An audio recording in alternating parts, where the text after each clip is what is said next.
Assalamualaikum warahmatullahi wabarakatuh. Selamat pagi kepada Ibu Insinyur Simayatus Solihah. Sebelumnya perkenalkan kami dari kelompok 6 Teknologi Pengendalian Hama secara Kultur Teknik. Sebelumnya saya akan memperkenalkan anggota dari kelompok 6 itu sendiri. Yang pertama ada Re Muhammad Alvin dengan NIM 119. Kedua ada Adika Trias Purwita dengan NIM 236. Lalu ada Butsania Salsabila dengan NIM 240. Lalu ada Arifah Hazara dengan NIM 242. Lalu ada Chana Korion Rizkiani dengan NIM 243. Lalu ada Adila Serlinda dengan NIM 245. Dian Fasya dengan NIM 273. Dan yang terakhir adalah Denis Christian dengan NIM 273. Next. Latar belakang. Hama dan penyakit adalah semua jenis organisme pengganggu tanaman atau OPT yang dapat menimbulkan kerusakan fisik yang dianggap merugikan dan tidak diinginkan kehadirannya dalam kegiatan bercocok tanam maupun dalam budaya pertanian.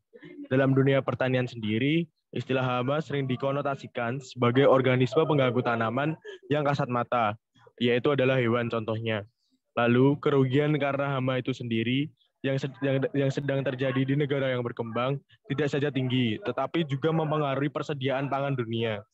Pengendalian hama terpadu adalah teknologi pengendalian hama yang didasarkan pada prinsip ekologis dengan menggunakan berbagai teknik pengendalian yang sesuai dengan antara satu dengan yang lain, sehingga populasi hama dapat dipertahankan di bawah jumlah yang secara ekonomik tidak merugikan serta mempertahankan kesehatan lingkungan dan menguntungkan bagi pihak para petani. Next.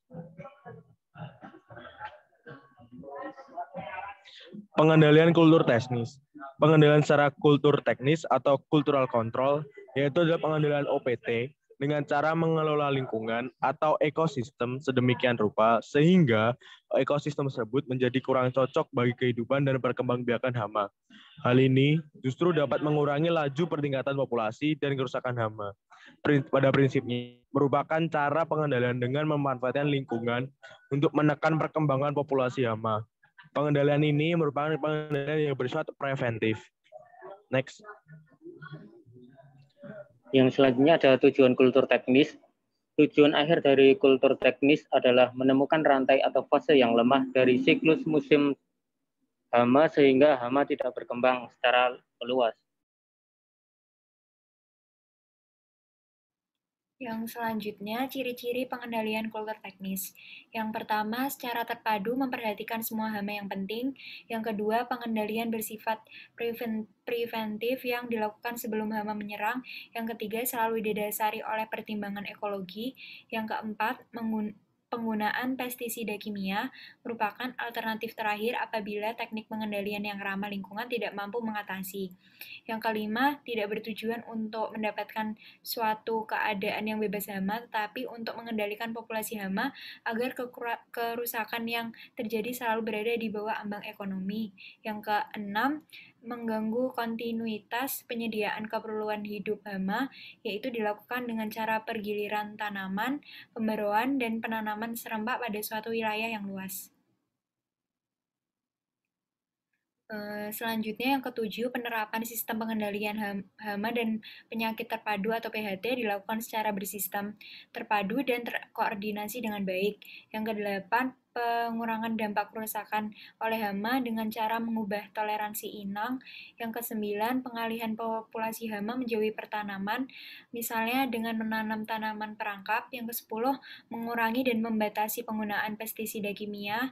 Yang kesebelas, menggabungkan berbagai cara yang kompatibel, sedikit mungkin memakai cara buatan, tetapi lebih mementingkan penekanan hama oleh faktor alami. Dan yang terakhir, mengurangi kesesuaian ekosistem hama dengan melakukan sanitasi, modifikasi inang, pengelolaan air, dan pengolahan lahan.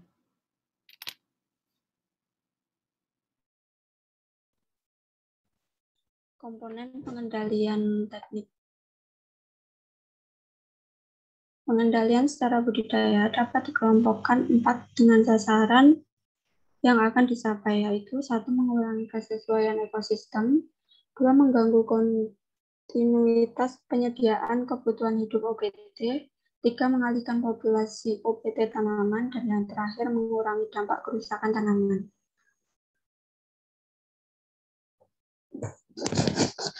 Penanaman varietas tahan hama. Penanaman varietas tahan hama merupakan usaha teknik budidaya untuk mengurangi kerusakan hama dan termasuk komponen mengurangi kesesuaian ekosistem hama. Sistem pertahanan tanaman terhadap hama merupakan hasil evolusi antara tanaman dengan serangga yang terjadi sebelum dilakukan budidaya modern.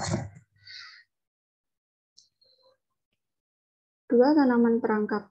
Tanaman perangkap merupakan jenis tanaman yang lebih disukai oleh hama di sekitar atau di antara tanaman utama.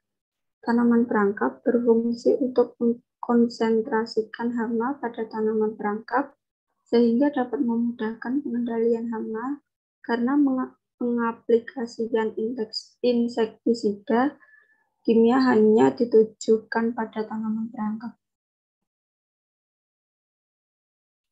Kemudian yang ketiga, penanaman pendamping sebagai penghalang atau barier.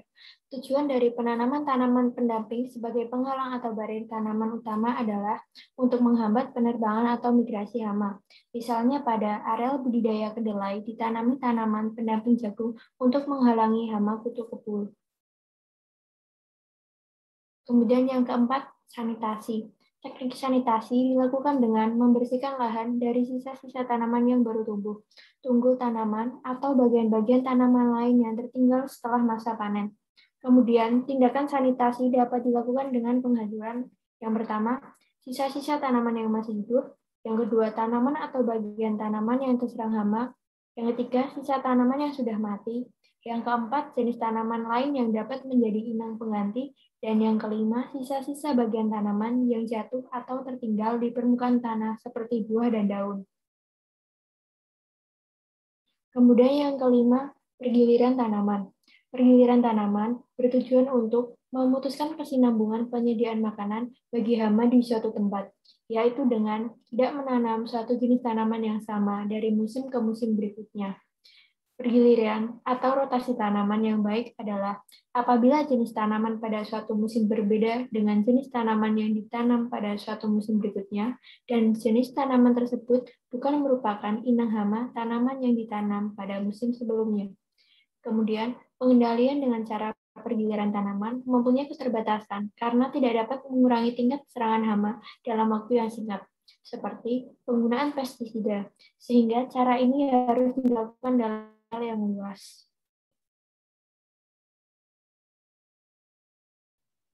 Yang keenam adalah pengaturan jarak tanam. Pengaturan jarak tanam merupakan usaha untuk menciptakan iklim mikro di sekitar tanaman yang tidak menguntungkan untuk reproduksi dan kehidupan organisme hama dan patogen sehingga dapat pada musim penghujan diupayakan jarak tanam lebih lebar dibandingkan pada musim kemarau. Kelebihan pengendalian hama melalui pengaturan jarak tanam yaitu aman terhadap lingkungan dan makhluk bukan target, murah dan kompatibel dengan banyak cara, serta menurunkan risiko terjadinya resistensi hama sasaran. Next. Yang ketujuh adalah pengolahan tanah. Pengolahan tanah merupakan kegiatan memperbaiki kondisi tanah dengan proses pembalikan, penghancuran, serta perataan tanah. Pengolahan tanah dapat memperbaiki infiltrasi air dan aerasi dan mengendalikan hama serta sisa-sisa tanaman dan mengurangi kesesuaian ekosistem hama. Pengolahan tanah dapat memperbaiki infiltrasi air dan aerasi dan mengendalikan hama serta sisa-sisa tanaman. Pengolahan tanah termasuk dalam komponen mengurangi kesesuaian ekosistem hama. Pengolahan tanah yang baik dapat membunuh atau menghambat perkembangan hama karena terkena matahari, termakan predator di permukaan tanah, atau terbenam jauh di dalam tanah. Next. Yang kedelapan adalah penggunaan mulsa. Penggunaan mulsa plastik dapat mengendalikan hama yang bertelur di dalam tanah dengan mencegah hama berpupa. Tujuan penggunaan mulsa plastik adalah untuk memutus siklus hidup hama. Hal tersebut disebabkan oleh plastik yang dapat memantulkan sinar yang menyebabkan terganggunya serangga yang hidup di bawah permukaan daun. Contohnya adalah pada budidaya kedelai. Next. Yang kesembilan adalah penghancuran atau modifikasi inang atau habitat pengganti. Teknik pengendalian hama yang tidak secara langsung adalah dengan menghancurkan inang pengganti hama yang ada di ekosistem. Inang pengganti tersebut adalah berbagai macam gulma yang tumbuh di sekitar dan bersamaan dengan tanaman budidaya. Penghancuran gulma akan mengurangi sumber investasi sehingga populasi yang menyerang tanaman akan sangat menurun sehingga tidak menimbulkan masalah hama. Penghancuran inang pengganti yang sangat bersih akan mengakibatkan tidak adanya populasi hama sehingga akan menurunkan populasi dan tidak adanya musuh alami di lahan tersebut.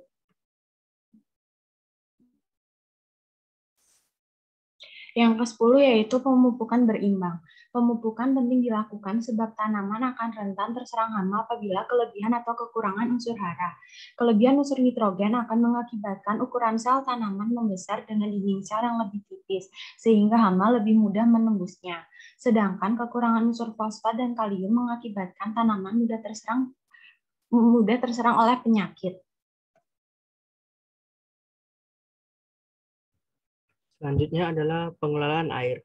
Sistem pengairan yang menentukan udara berpengaruh terhadap siklus hidup kutu kebul, perkembangbiakannya, dan kemampuannya untuk bertahan hidup. Metode pengairan yang berbeda yaitu irigasi tetes, sprinkler, sejalan, dan penyebaran melalui saluran atau berpengaruh terhadap populasi kutu kebul dan tersebarnya penyakit akibat virus yang ditularkan oleh kutu kebul pada pertanaman. Karena integrasi teknik pengairan dengan cara pengendalian lain untuk meningkatkan keberhasilan pengendalian hama kutu kebul secara berkelanjutan.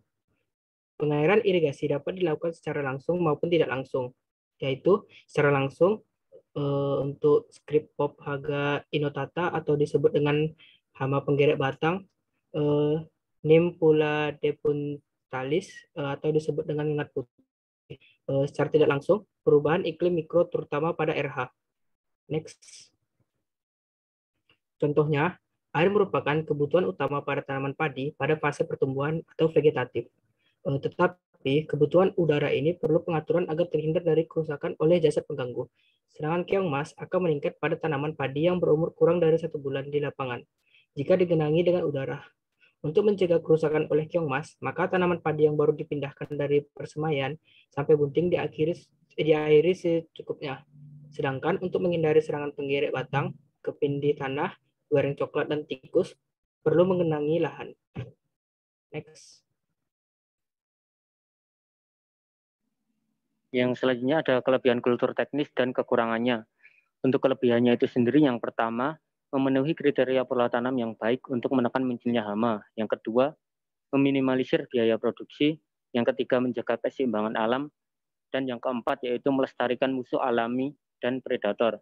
Untuk kekurangannya itu sendiri, yang pertama yaitu belum semua petani tertarik menerapkan pola tanam serempak dan sesuai anjuran.